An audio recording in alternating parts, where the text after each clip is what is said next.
दुनिया की 25 बड़ी कंपनीज के सीईओज इंडियन हैं।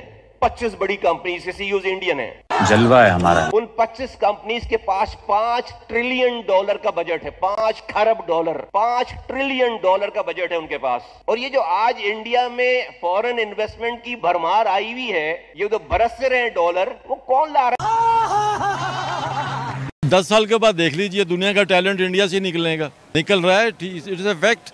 व्हाइट हाउस उनका है, पूरा यूएस उनका है, जितनी दुनिया की कॉर्पोरेशंस हैं, मल्टीनेशनल, सबके सीईओ इंडियंस हैं। What is the reason behind it? They are talented people बाबा।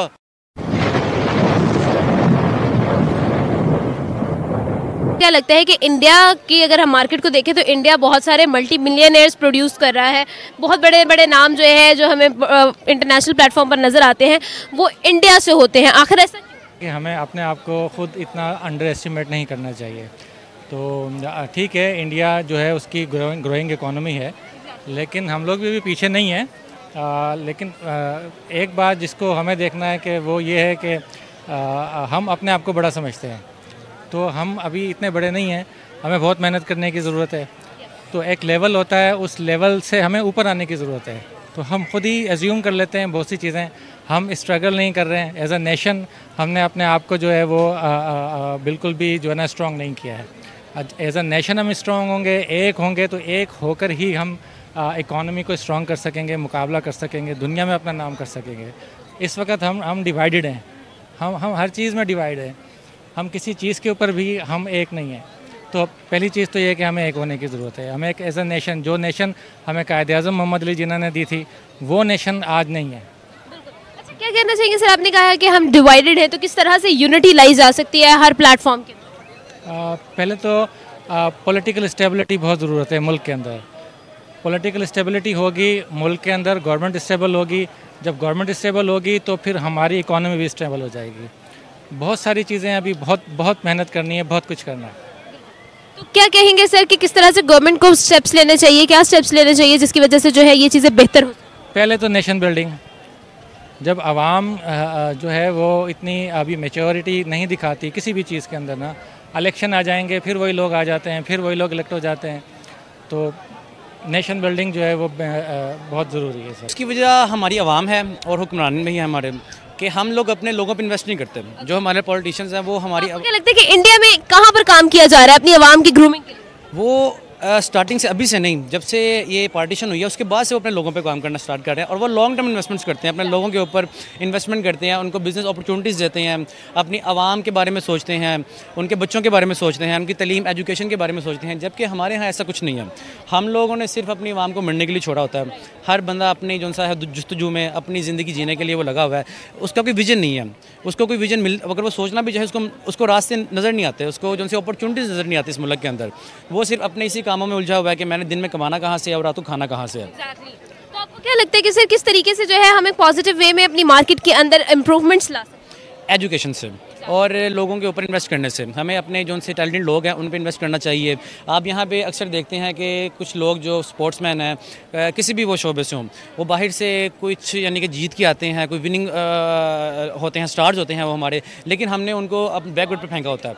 हम उन पर कोई इन्वेस्टमेंट नहीं करते, छोड़ देते हैं उनको उनके हाल के ऊपर। 1 2 3 साल उनसे मुलाकात करते हैं लोग, जाके पिक्चर्स वगैरह लेते हैं और उसके बाद उनको मरने के लिए छोड़ देते हैं। तो हमारे यहाँ पे जो सा ह्यूमन जो सा है डेवलपमेंट वो नहीं है हमारे मुल्क के अंदर, बिल्कुल भी नहीं है। वो बदउनवानी है यहाँ पर जो है। हमें असल में बैनुल-अक़वामी तौर पर ना अंडर प्रेशर रखा गया है। ये हम यूरोप और अमेरिका की जो है ना उस सियासत के शिकार हैं। और शुरू से ही, क्योंकि हमारा ख़िता एक ऐसी जगह पर है कि जो एशिया को जो है ना, एशिया जो है जो रूस तक का इलाका है, यहाँ पर जितनी भी तजारत होनी है वो रास्ता सिर्फ पाकिस्तान से जाता है। और उनके रास्ते में जो है ना, इसके रास्ते में, अमेरिका के रास्ते में रुकावट जो है ना वो चाइना है। वो चाइना को अंडर प्रेशर रखना चाहते हैं, इसलिए पाकिस्तान की बेहतरीन प्रोडक्ट को भी वो इतनी अहमियत नहीं देते। यहाँ अभी अब मिसाल ले लें, हमारी जो फुटबॉल है, दुनिया में इससे बेहतर कोई फुटबॉल बना ही नहीं सकता। कोशिश भी करके देख लें, नहीं बना सकते, लेकिन उसको वो इतनी तरजीह नहीं दी जाती। और भी बहुत सारी चीज़ें हैं। अगर हम इस वक्त रॉकेट बना रहे हैं, तैयारे बना रहे हैं, तो बाकी प्रोडक्ट कौन सी ऐसी मुश्किल है? हमारे पास सब कुछ है, लेकिन हमारे अंदर जो सियासतदान है, ख़ासकर जो अभी हमारे यहाँ जो पार्टियाँ आई हैं, वो उन्होंने इतना गंद मचा दिया है कि वो सियासत का नाम ही बदनवानी रख दिया। और वक्ती तौर पर गरीब आदमी को 2 रोटियां मिल जाती हैं, वो नारे मारने शुरू कर देते हैं, वो नारे मार के खुश हो जाते हैं। और जो चोर उचक्के जो बदमाश हैं, वो कभी भी किसी भी वक्त किसी भी सूरत में उभर के सामने आकर लीडर हमारे बन जाते हैं। शायद वहाँ पर अपॉर्चुनिटीज़ ज़्यादा होंगी, हमारे यहाँ पर उस तरह की अपॉर्चुनिटीज़ नहीं है। और दूसरा ये कि यहाँ पर हमारे पास जो नए लोग हैं उनको उस तरह से मौका नहीं मिलता आने का। अच्छा, ठीक है। तो दोस्तों, ये थे पाकिस्तानी पब्लिक के रिएक्शन, और ये पाकिस्तानियों ने तो इंडियंस और पाकिस्तानी की कंपैरिजन कर दी। तो इसकी कंपैरिजन तो बन ही नहीं सकती, क्योंकि दोस्तों इंडियंस आज डॉक्टर और इंजीनियर बन रहे हैं और दूसरी साइड पाकिस्तान में रिकॉर्ड ब्रेकिंग भिखारी पैदा हो रहे हैं। और दोस्तों पाकिस्तान में तो अब भीख मांगना एक आम बिजनेस हो गया है। पाकिस्तान का सबसे बड़ा बिजनेस आज भीख मांगने का है और पाकिस्तान में भिखारियों का पूरा नेटवर्क चलता है। इतना ही नहीं दोस्तों, पाकिस्तानी भिखारियों तो अब पूरी दुनिया में कटोरा लेके घूमते हैं और काफी सारी कंट्री तो पाकिस्तानी भिखारियों से तंग आके पाकिस्तानियों को वीजा भी नहीं देते। अब पूरी दुनिया पाकिस्तानी भिखारियों से तंग आ गई है। और दूसरी साइड इंडियन को पूरी दुनिया वेलकम करती है, क्योंकि पूरी दुनिया को पता है कि इंडियन टैलेंटेड है और अपने काम से मतलब रखते हैं और ये पाकिस्तानी जैसे भीख नहीं मांगते। इसीलिए तो आज मिडिल ईस्ट की कंट्री भी इंडियन को वीजा फ्री एंट्री देने लगी है और पाकिस्तानी भिखारियों को मना कर रही है अपने कंट्री में आने से। तो बस दोस्तों, आज के वीडियो में इतना ही। ये थे पाकिस्तानी पब्लिक के रिएक्शन। अगर आपको ये वीडियो पसंद आया तो वीडियो को लाइक शेयर कर दीजिए और चैनल को सब्सक्राइब करना मत भूलिए। थैंक यू, मिलते हैं नेक्स्ट वीडियो में।